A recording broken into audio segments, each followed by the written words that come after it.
Alright, brochachos, check it out. We've got the pre-treatment down of EBC. 1 quart of EBC to 3 gallons of water. Pump-up sprayer. Just sprayed it on the heavy food grease, dirt, whatever. It's just funk. This whole dumpster pad is just funky.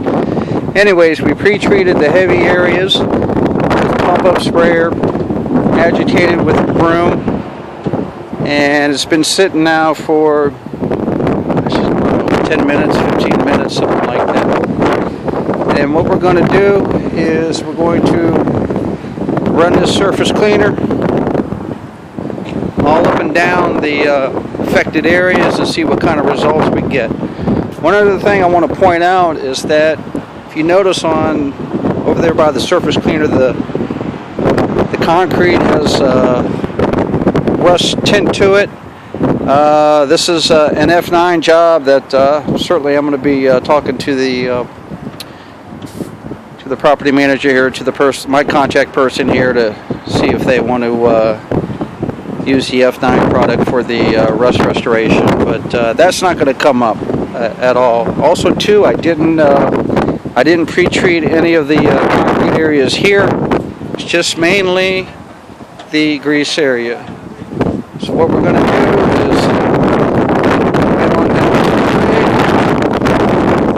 get it fired up and show you that I'm not using any hot water. And then I'm going to shoot some video of the actual job. So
Alright, what I'm going to do is I'm going to shut the unit off a little bit and rinse this down with a wand, and after I'm done I will show you the final results.